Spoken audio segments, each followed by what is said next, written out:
This is the instruction video for Gangwar. Now each set consists of playing cards and property cards. There are 6 gangs to choose from and we'll go with the Rastas this time. Now you get a house, a business, a vehicle and a gang card. You'll have to destroy these 3 before you can get to the gang. When these 3 are destroyed, the gang is vulnerable. When the gang gets destroyed, it's game over for you. You take the playing cards, you get out both the jail cards and the super defend cards and you shuffle the deck. Now everybody in the game gets 1 super defend card. I get 1 and the player across of me gets 1. And then you get 5 random playing cards. After everybody has his cards, you put back both jail cards and 1 super defend card into the pile. Now you shuffle again. Alright, that was the preparation. On to the next step. After you're done with the preparation, the table should look something like this. Now obviously these 6 cards are going to be hidden in your hand normally, but we have left them open for explaining purposes. Now a turn consists of drawing and playing a card. I've drawn this bullet card. Now you'll have to remember that this card has absolutely no power until Gangwar comes into play, but we'll explain that later on. Now I'm going to play a card. There are 3 types of cards in the game: property cards, action cards and super cards.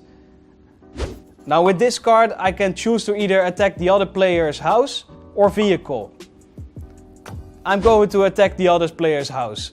Now if the player won't defend himself, his house gets destroyed. But in this case, the other player has a defend card that he can use as a response to my attack.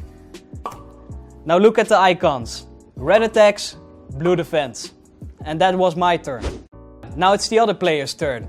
This is an action card.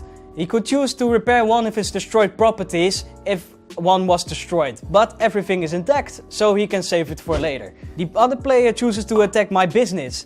Now the only thing I could defend myself with is this super defend card, but I strategically choose to use it for a later time. I have to save it because I only get 1. So my business gets destroyed. And that was the turn of the other player. Now it's my turn again. Now you never want to draw this out of the pile because you'll be defenseless for a whole round. But look at the icon. I can choose to block it with this card. Get out. Now I'm safe for the whole round. Another turn for player 2. He draws a card and puts it in his hand. Now the other player chooses to attack me and hereby destroys my car since I can't defend myself. My turn. I draw this action card and put it into my hand. Now I'm going to play this super attack card. This super attack card destroys every business in the game, but since mine is already down, I can safely use it. Now the other player cannot defend himself with this card because it's a super attack and only super defend cards will protect you from super attacks. So the other player's business gets destroyed because he will not use his super defend card.